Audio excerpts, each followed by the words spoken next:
Münih'te akşamın daha başı. Sahanın sağ kanadında, lise çağında 16 yaşında bir çocuk topu sol ayağına çekiyor, Kale oldukça uzakta, 25 metreden fazla bir mesafe var. açı tamamen kapanmış durumda. Önünde aşılması fizik kurallarına göre imkansız gibi duran etten bir duvar örmüş bir Fransa savunması var. Fransız orta saha oyuncusu Rabiot tam karşısında adım adım üzerine geliyor. Bir insanın 16 yaşında bir Avrupa Şampiyonası yarı finalinde on binlerce taraftarın ve ekran başındaki milyonların gözü önünde elinin ayağının titrememesi tek başına yetenekle açıklanamaz. Kendi 16 yaşınızı gözünüzün önüne getiren, sıradan sınavların veya okul bahçesindeki küçük dertlerin bile uykularınızı kaçırdığı o günleri hatırlayın. Oysa o, on binlerce insanın çığlığı altında, gövdesini hafifçe sağa yatırıp topu ağların sol üst köşesine doğru bırakmaya hazırlanıyor. Sinir bilim bize o yaşlardaki bir insan beyninin, özellikle ön lobunun henüz tam gelişmediğini, bu tür devasa stres anlarında paniklemeye programlı olduğunu söyler. Top ayağından ayrıldığı an sadece bir maçın kaderi değişmiyor, bir kıtanın en genç golcü rekoru saniyeler içinde düşmek üzere bekliyor. Bütün stadyum, bütün Avrupa nefesini tutmuş durumda. Orada topa vuran, omuzlarına binen o devasa yükü savuşturup sakin kalabilen güç, kusursuz bakımlı yeşil çimlerden gelmiyor. Top o imkansız kavisi çizip ağlarla buluştuğunda dünya adını yeni yeni duyduğu bu ismin karşısında sessizliğe bürünüyor. O sarsılmaz soğukkanlılık, yıllarca dar ve yoksul bir mahallede, hataları affetmeyen beton zeminlerde, topu duvarlara çarpa çarpa büyümüş bir çocuğun bütün geçmişinden süzülüp geliyor. Bu yüzden o vuruş, yalnızca kısacık bir anın değil, zorluklarla yoğrulmuş bütün bir hayatın en net özetidir. Fakat bu soğukkanlılığın köklerine inmek için takvimi geriye 13 Temmuz 2007'ye sarmak gerekiyor. Barcelona'nın hemen yanı başındaki Esplugues de Llobregat'ta bir bebek dünyaya geliyor. İki ayrı kıtanın, iki ayrı kültürün ve iki ayrı yoksul göç hikayesinin Katalonya'nın sıcağında kesiştiği yerde doğuyor bu çocuk. Tam adı Lamine Yamal Nasrawi Ebana. Annesi Sheila Ebana, Ekvator Ginesi'nin Bata şehrinden, babası Munir Nasrawi ise Fas'ın Larache kentinden, mesleği boyacılık. Bölünmüş bir ev, çoğu çocuk için derin bir eksiklik, psikolojik bir boşluk olarak tanımlanır. Anne ve baba o henüz 3 yaşındayken yollarını ayırıyor. İkisi de çocuğun hayatından tamamen çekilmiyor. Lamine bir süre Mataro'da, daha ileriki dönemde annesiyle Granoillers'te yaşıyor. Onun hikayesinde bu durum bir dezavantaj olarak değil, hayatın kaosu içinde erken olgunlaşmanın ve sarsılmaz bir zemin inşa etmenin en önemli adımı olarak okunabilir. İki şehir, iki ebeveyn ve iki farklı düzen arasında sürekli gidip geliyor. Çocukluğunun asıl şekillendiği yerse Mataro'nun Rocafonda mahallesi. İşçi sınıfından, çok kültürlü, kalabalık, imkanları son derece kısıtlı bir semt. İki ayrı evin, iki ayrı kural setinin arasında büyüyen bir çocuk, daha küçük yaşta dengede durmayı, sürekli değişen şartlara hızla adapte olmayı öğrenir. Posta kodu 08304. Çocuklar dar avlularda, asfaltta, kapı aralarında top oynuyor. Topla ilk ciddi mesaisi de bu yıllarda. Henüz 4 yaşındayken o beton sahalarda başlıyor. Bu adaptasyon futbola doğrudan yansır.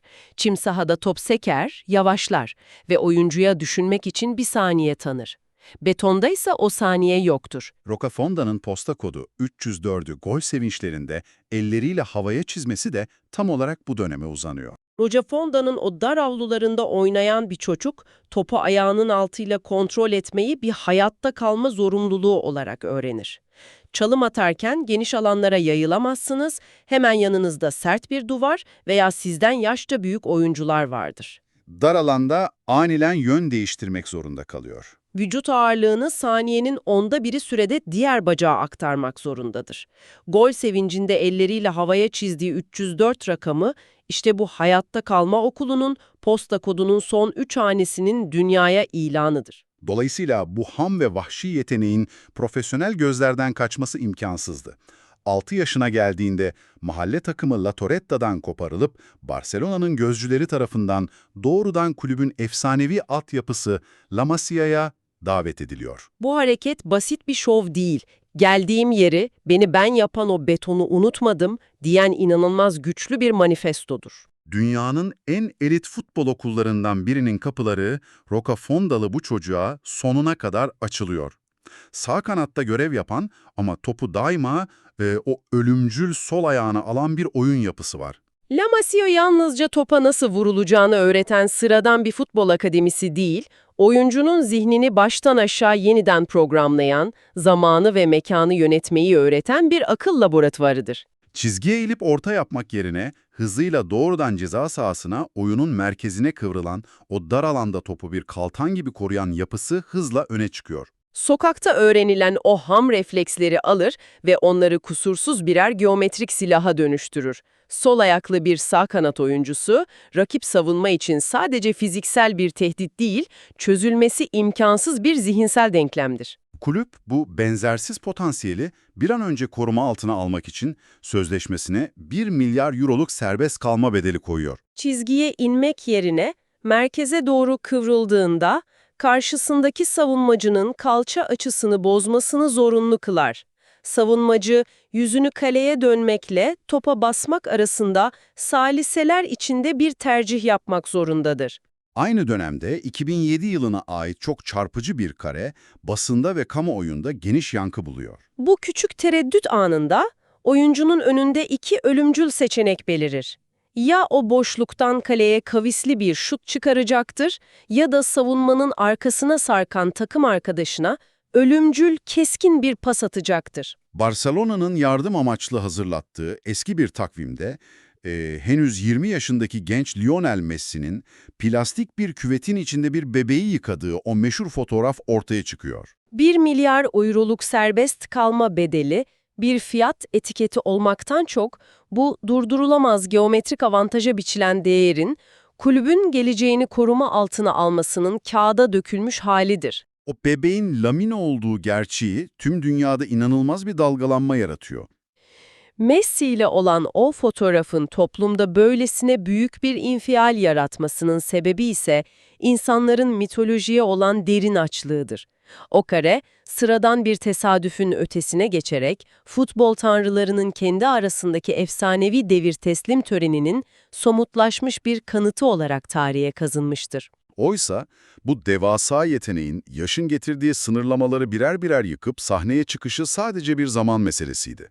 29 Nisan 2023 tarihinde Lamine henüz 15 yaşını sürerken Real Betis karşısında teknik direktör tarafından oyuna alınıyor.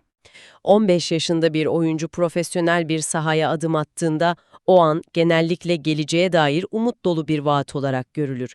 Kimse ondan o anı tek başına sırtlamasını beklemez. Kulüp tarihinde 1922 yılından bu yana kırılmayan, yüzyıllık sahaya çıkan en genç oyuncu rekoru paramparça ediliyor. Sadece aylar sonra 8 Eylül 2023'te İspanya A milli takımı formasıyla Gürcistan karşısında sahada boy gösteriyor. Onun yarattığı asıl sarsıntı bir vaat olmaktan çıkıp ilk saniyeden itibaren durdurulamaz bir gerçekliğe dönüşmesidir. Attığı golle ülke tarihinin en genç milli golcüsü unvanını alıyor. O devasa stadyumlarda on binlerce insanın önünde bu akıl almaz ivmeyle koşarken otel odasında yaşanan başka bir gerçeklik var. Yaşının getirdiği o genç yetenek gölgesinden hızla sıyrılıp sadece oyununun ağırlığıyla anılmaya başlar. Avrupa Şampiyonası süresince antrenmanlardan ve maçlardan arta kalan zamanlarda internet üzerinden lise derslerine katıldığını, matematik ve tarih ödevlerini yetiştirmeye çalıştığını tüm dünyaya büyük bir doğallıkla açıklıyor. Otel odasında dünyanın en büyük turnuvalarından birinin tam ortasında lise ödevlerini yapan o öğrenci disiplini aslında sahadaki o göz kamaştırıcı sihri dengede tutan en güçlü çapadır. 2024 yazı Almanya'da düzenlenen Avrupa Şampiyonası sahnesine taşınıyor. Sağ kanatta Lamine, sol kanatta ise bir başka genç fırtına Nico Williams var. Milyonlarca insanın sizi izlediği, medyanın her adımınızı kusursuzlaştırdığı o devasa illüzyonun içinde kaybolmamak için insana gerçekliğini hatırlatan o sıradan matematik problemlerine ihtiyaç vardır. İspanya milli takımı bu ikilinin hızıyla turnuvanın en korkulan, hücum hattı en keskin takımı haline geliyor. Fransa'ya atılan o muazzam yarı final golüyle Brezilyalı efsane Pelé'nin 1958 yılından kalma büyük turnuvalarda gol atan en genç oyuncu rekoru tarihin derinliklerine gömülüyor. Bir milli takımın kaderini üstelik Avrupa Şampiyonası gibi devasa bir sahnede iki gencecik oyuncuya emanet etmesi, futbol aklının sınırlarını zorlayan bir cesaret örneğidir. O sahnede iki genç yıldız birbirinin önünü kesmek, birbirini gölgelemek yerine sahanın iki ucundan rakibi parçalayarak birbirlerinin nasıl daha da büyütebileceklerini gösterdi. 14 Temmuz'daki o nefes kesen İngiltere finalinden sadece bir gün önce kampta 17. yaş gününü kutluyor, final maçında ilk golün asistini yaparak kupanın İspanya'ya gelmesindeki en büyük pay sahiplerinden biri oluyor. Pelé'nin adının geçtiği rekorlar çoğu oyuncunun omuzlarını çökertecek kadar ağır bir psikolojik yüktür. Anın ağırlığı ve o efsanevi isimlerin gölgesi altında ezilmek yerine o devasa sahayı tamamen kendine ait kılma cesareti onun zihinsel yapısının gücünü ortaya koyar. Turnuvanın hemen ardından yılın en iyi genç oyuncusuna verilen Copa Trophy ve Golden Boy ödülleri hiçbir tartışmaya yer bırakmadan ardı ardına onun ellerinde yükseliyor. Kazanılan bu bireysel ödüller sadece bir yeteneğin taçlandırılması değil, La Masia'nın 10 yıllardır süregelen, oyuncuyu önce insan sonra bir zeka olarak inşa eden felsefesinin tüm dünya futbolu tarafından ayakta alkışlanarak onaylanmasıdır. Fakat başarının bu baş döndürücü zirvesi hiç kimsenin hazır olamayacağı kadar ağır ve yepyeni bir sorumluluğu beraberinde getiriyordu. 2024-25 sezonu başlarken Barcelona yönetimi, kulübün taşıması en zor, tarihi en ağır forması olan 10 numarayı ona teslim ediyor. 10 numara basit bir kumaş parçası, üzerine isim yazılan sıradan bir forma değildir. Barcelona'da 10 numara, kulübün taşıdığı bütün bir hafıza, ezici bir mirastır. İmza töreninde yaşanan küçük ama sarsıcı bir ayrıntı tüm bu ışıltının önüne geçiyor. Lamine, kulüp yetkililerini bekletiyor. Daha önce olağanüstü yetenekleri bile psikolojik ağırlığıyla ezen bu sembolün devri büyük bir risktir. Fas'tan yola çıkan babaannesi odaya girmeden onsuz o 10 numaralı formayı eline dahi almıyor. Hansefilik yönetimindeki Barcelona'yla yerel ligde fırtına gibi esiyorlar. Bu ağır sembolün teslim edildiği o en görkemli anda bile, genç bir oyuncunun bir aile büyüğünü babaannesine beklemesi, değerler hiyerarşisinde şöhretin değil, köklerin en tepede yer aldığının kanıtıdır. La Liga, İspanya Kral Kupası ve Süper Kupa şampiyonluklarıyla muazzam bir yerel üçleme kazanılıyor. Ama Şampiyonlar Ligi yarı finalinde Inter Milan'a karşı yaşanan ağır bir mağlubiyet ve elenme acısı var.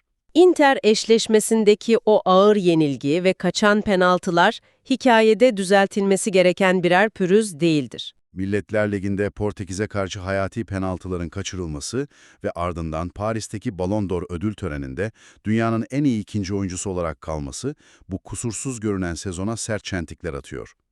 Aksine, yenilmezlik hissinin yarattığı tehlikeli kibri yıkan, bu genç oyuncuya kaybetmenin yakıcı acısını öğreterek, asıl saygınlığı, asıl felsefi derinliği kazandıran devasa birer derstir. Çelik ancak ateşte dövüldüğünde kırılmaz bir hal alır. Sahanın dışındaki hayatta ise yeşil çimlerdeki o kontrollü dünyanın yerini çok daha acımasız, kaotik ve ağır bir baskı alıyor. 17 yaşında bir gencin özel hayatının her saniyesi devasa bir mercek altında sürekli izlenmeye başlanıyor. Milyonların gözü önünde, devasa bir kamera ordusunun gözetimi altında büyümek zorunda bırakılan bir çocuğun omuzlarındaki asıl ağırlık, formanın ağırlığından çok daha ezicidir.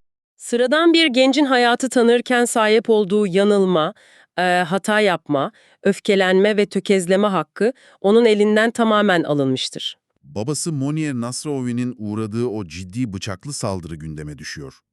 Aynı dönemde 18. yaş günü kutlamaları sırasında yaşanan bazı tartışmalar basında konuşulmaya devam ediyor. Babasının maruz kaldığı o bıçaklı saldırı, futbolun sunduğu o korunaklı illüzyonu paramparça ederek gerçek hayatın ne kadar kırılgan ve tehlikeli olduğunu en acımasız şekliyle hatırlatır. Bir Engelli Hakları Derneği'nin öne sürdüğü iddialar da bu dönemin gölgelerinden biri.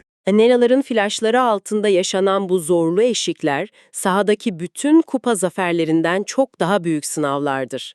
İnsanın psikolojik dayanıklılığını, aklını kaybetmeden ayakta kalabilme kapasitesini test eden bu karanlık gölgeler karşısında sergilenen vakar, onun sahadaki başarılarından daha büyük bir olgunluk göstergesidir. Tüm bunlara rağmen memleketi Rocafonda'da mucizevi bir sosyolojik dönüşüm gerçekleşiyor. Bir zamanlar suçla anılan, dışlanan mahalledeki değişim, dünyanın dört bir yanından gelen turistlerle, duvardaki duvar yazılarıyla gözle görülür bir hal alıyor. Kazandığı en büyük, en eşsiz kupa altın kaplama madalyalar değil. Kendi doğduğu sokaklardaki o 304 posta kodlu mahalledeki çocukların ufuklarını kalıcı olarak genişletmek, onlara biz de başarabiliriz diyen bir ihtimal sunmaktır. Yaşadığı zorlu kas sakatlıklarına ve kaçırdığı kritik maçlara rağmen 2025-26 La Liga sezonunun oyuncusu ve prestijli Laureus ödüllerini evine götürüyor. Bir oyuncunun takımdaki gerçek değeri her zaman sahada geçirdiği harika dakikalarla attığı inanılmaz çalımlarla ölçülmez. Asıl değer sahada yokken o sakatlık anlarında oyunun kalbinde arkasında bıraktığı koca boşlukla takımın bocalayışıyla ölçülür. Şimdi takvimler hızla ileriye sarıyor ve ufukta yaklaşan 2026 Kuzey Amerika Dünya Kupası var. Dünya Kupası bir hikayenin son durağı, nihai bir final değil. İspanya milli takımı 15 Haziran'da Atlanta'nın devasa stadyumunda Cape Verde maçına çıkacak ve Lamine o çimlere ülkesinin en büyük umudu olarak ayak basacak. Her gün satır satır yazılmaya, yepyeni zaferler ve yenilgilerle okunmaya devam eden bu kitabın tertemiz, açık bir sayfasıdır. Münih'teki o gole, o kırılma anına, o başlangıç saniyesine tekrar dönelim. O akşam dünyanın adını yeni yeni ezberlemeye başladığı ismin, imkansız rekorlar ve devasa kupalarla Avrupa futbolunun tahtına yürüyüşü akıl almaz bir hızla gerçekleşti. Baş döndürücü başarının bu sınır tanımaz yükselişin en çarpıcı yanı, omuzlarında bunca devasa yük, bunca insanüstü beklenti taşıyan 16 yaşındaki çocuğun başını dönmemesiydi. Fransa savunmasının arasından süzülen o top aslında yeni bir çağın kapılarını kırarak açmıştı. Tarihte eşi benzeri görülmemiş bir ivmeyle en mutlak zirveye ulaştı. O imkansız golü attıktan sonra bile hala elleriyle göğe dönüp 3-0-4 çizerek kendi sokağına, geldiği o yoksul mahalleye ve köklerine sıkı sıkıya tutunmaya devam etmesiydi. 3 soruyla bitirelim. Bu hikaye neden önemli? Çünkü bir çocuğun en olağanüstü başarıların ortasında bile kim olduğunu unutmamasının mümkün olduğunu gösteriyor. Çünkü iki kıtanın, üç kültürün bir araya gelip tek bir oyunda nasıl güç olabileceğini anlatıyor. Bu kişi neden önemli?